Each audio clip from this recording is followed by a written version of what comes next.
Hello friend, welcome back to learning with नाम channel. आज का जो सेशन है काफी इंपॉर्टेंट है क्योंकि यहाँ पे बात करेंगे एमसीक्यू टाइप क्वेश्चनों की।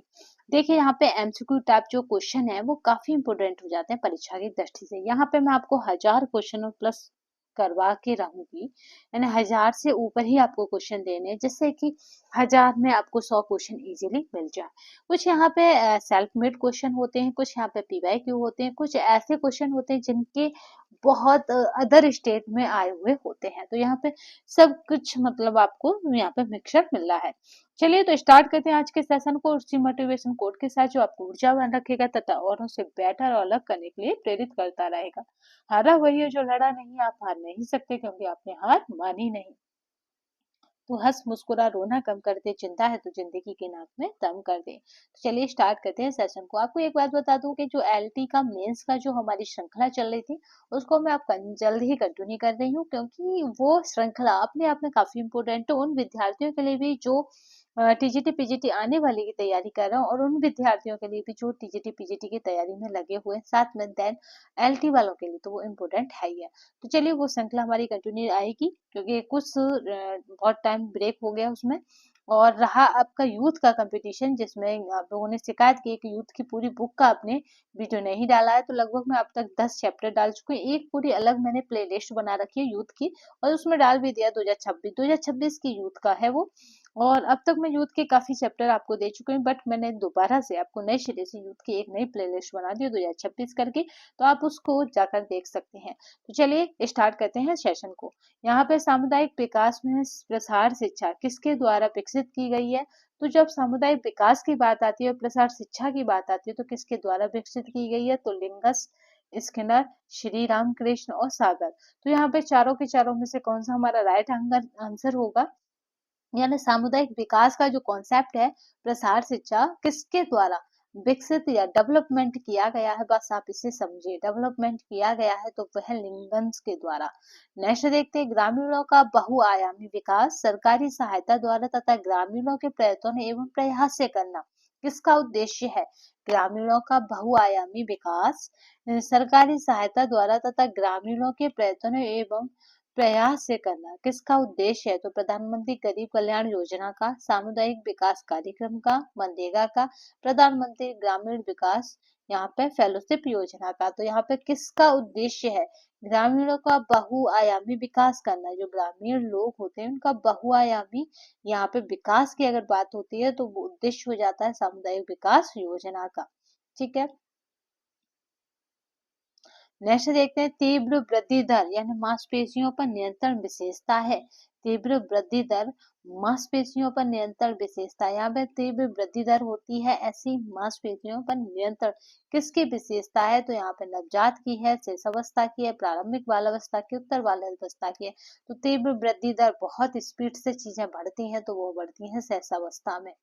ठीक है, नेक्स्ट देखते हैं, स्वस्थ तन का स्वस्थ मन से गहरा रिश्ता या नाता माना जाता है। यह कथन शारीरिक विकास के किस नियम को उल्लेखित करता है? यानी स्वस्थ तन का संबंध स्वस्थ मन से गहरा रिश्ता माना जाता है। याद रखिए, अगर आपका तन स्वस्थ है तो आपका मन स्वस्थ होगा, मन स्वस्थ है तो सब कुछ स्वस्थ है। तो ये ऐसा रिश्ता बताएगा कौन? तो यहाँ पे वैयक्तिकता का नियम, सह संबंध का नियम, लयात्मक विकास का नियम, निश्चित विकास का वक्र का नियम। तो ये बताएगा सह संबंध का नियम। ये कौन बताएगा? तो सह संबंध का नियम बताएगा। कार्य के समय को मापने का एक उपकरण है। तो जो हमारा कार्य है उसके समय को हम किस उपकरण से माप सकते हैं? तो वो है समय अनुसूची, कार्य का चक्र, समय का क्रम और कार्यों का क्रम। तो यहाँ पे जो राइट आंसर होगा वो हो जाएगा टाइम शेड्यूल। ठीक है, इसका इंग्लिश टर्म याद रखिएगा, समय अनुसूची ना याद रहे तो टाइम शेड्यूल के द्वारा हम टाइम का मैनेजमेंट करते हैं, नेक्स्ट मेजर करते हैं। ठीक है ना।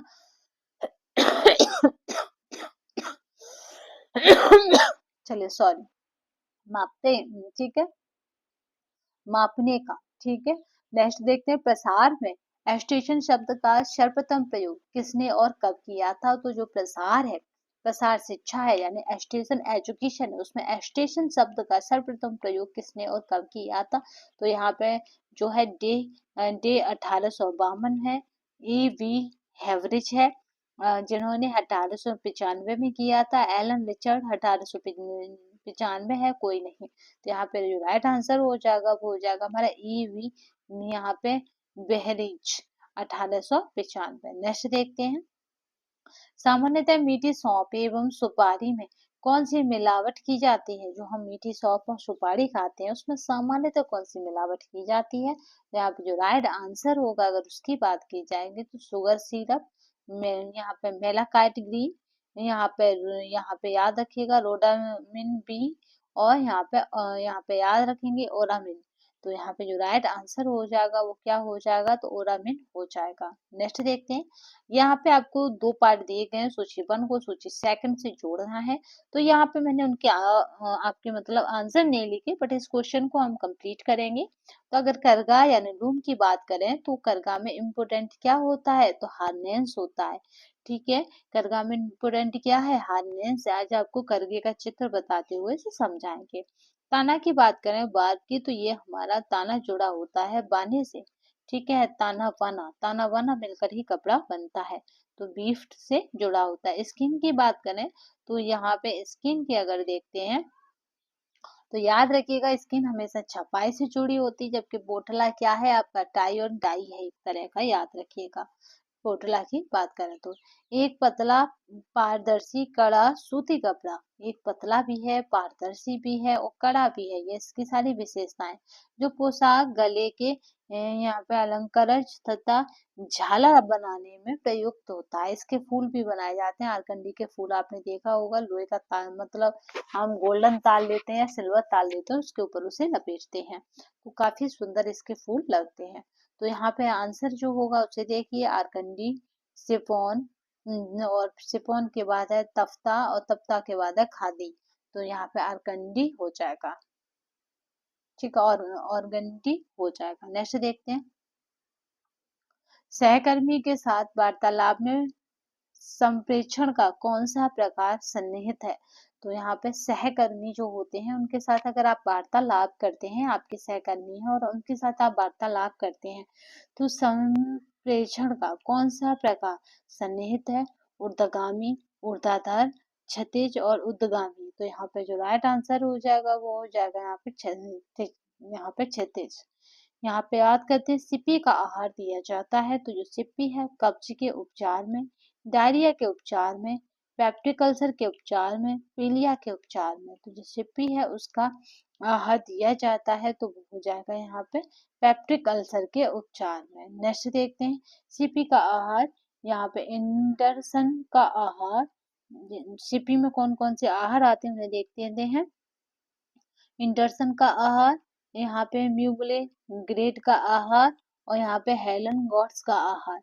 पेशियों की थकान को मापने का यंत्र है थर्मामीटर, लैक्टोमीटर, आर्गोमीटर और यहाँ पे स्पेक्ट्रोमीटर। तो पेशियों की थकान को नापने का, याद रखिएगा, थकान को मापने का लैक्टोमीटर कहा जाता, यहाँ पे लैक्टोमीटर कहा जाता है। बट यहाँ पे पेशियों के थकान की बात आती है तो पेशियों की थकान हम आर्गोमीटर से देखते हैं। नेक्स्ट देखते हैं, जीवित भेड़ से प्राप्त ऊन को कहते हैं। तो जब हम जीवित भेड़ से ऊन को प्राप्त करते हैं, मरने के बाद नहीं, जिंदा भेड़ से, तो उसको क्या कहेंगे? पहला हो जाएगा यहाँ पे फ्लेनन, मोएरे, और यहाँ पे फ्लिक्स और फ्लैट। तो यहाँ पे जो राइट आंसर हो जाएगा वो हो जाएगा फ्लिक्स।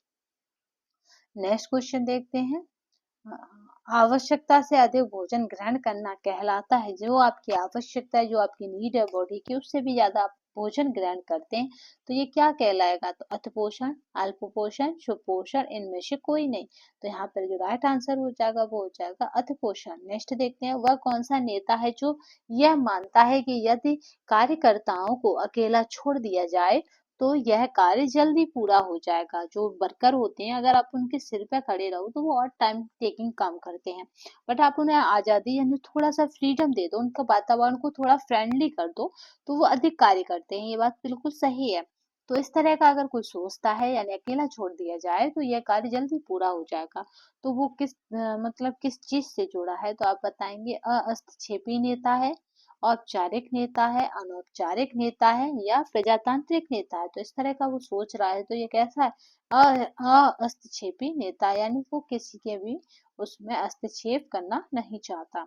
वर्णक पदार्थ मेलेनिन त्वचा के किस स्तर में उपस्थित रहता है। अगर मेलेनिन की बात की जाएगी कि ये त्वचा के किस स्तर में उपस्थित है, तो यहाँ पे राइट आंसर की अगर बात करते हैं तो कौन सा रहेगा, तो पहला है सल, यहाँ पे सल्क स्तर, फिर है प्रारोही स्तर, फिर है यहाँ पे कर्मय स्तर, फिर है शुंभ, यहाँ पे शुंभ स्तर। तो यहाँ पे जो राइट आंसर हो जाएगा वो रहेगा प्रारोही स्तर। ठीक है स्टूडेंट, यहाँ पे गर्मिनेस्टे हो जाएगा। चलिए, मानव शरीर के कौन से अंग ग्लूकोज को ग्लाइकोजन के रूप में संग्रहित करते हैं। जो मानव शरीर है उसका कौन सा अंग है जो क्या करता है, ग्लूकोज को ग्लाइकोजन में क्या कर रहा है, संग्रहित कर रहा है। तो यहाँ पे जो राइट आंसर होगा वो हो जाएगा फेफड़े एवं अमाशय, बी हो जाएगा यकृत एवं मांसपेशियां, सी हो जाएगा अमाशय एवं मांसपेशियां। याद रखिएगा ग्लूकोज कहाँ पे स्टोरेज होता है, छोटी आंत तथा यकृत। तो यहाँ पे हो जाएगा, याद रखेंगे, यकृत एवं मांसपेशियां।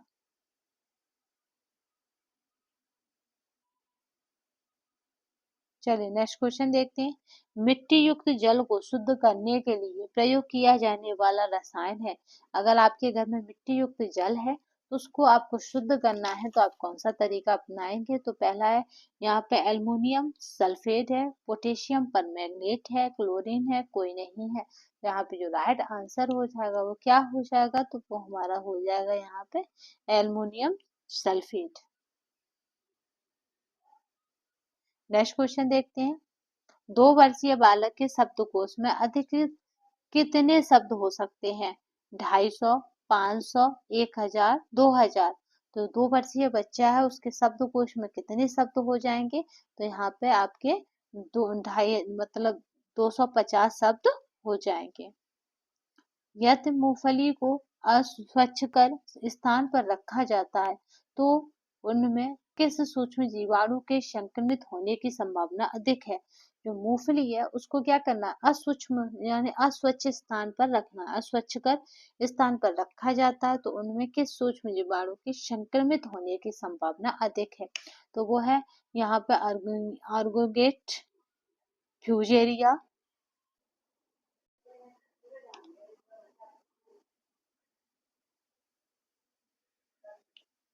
सूक्ष्म जीवाणु से संक्रमित होने की संभावना अधिक है, तो ऐसा कौन सा सूक्ष्म जीवाणु है, तो यहाँ पे आर्गोट, फ्यूजेरियम, यहाँ पे एफ्लाटॉक्सिन और यहाँ पे पेनिसिलियम। तो यहाँ पे जो राइट आंसर हो जाएगा वो हो जाएगा अफ्लाटून। याद होगा ना, तो अफ्लाटून से याद रखेंगे यहाँ पे अफ्लाटॉक्सिन।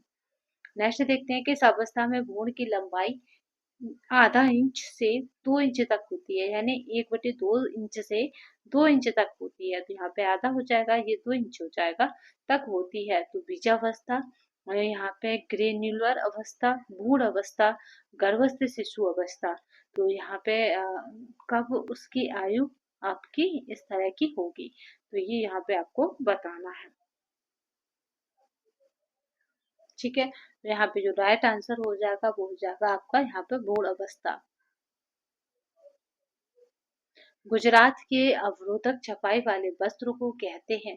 तो जो गुजरात है वहां पे अवरोधक छपाई वाले वस्त्र को कहते हैं। तो यहाँ पे जो राइट आंसर होगा अगर उसकी बात की जाएगी तो क्या हो जाएगा, अजरक, कलमकारी, यहाँ पे इक्कत और मधुबनी। तो यहाँ पे जो राइट आंसर होगा वो क्या हो जाएगा, तो याद रखेंगे कि वो हो जाएगा यहाँ पे अजरक। तो चलिए आज के लिए बस इतना ही, नेक्स्ट सेशन में फिर मिलेंगे, तब तक के लिए धन्यवाद। वंदे मातरम, जय हिंद।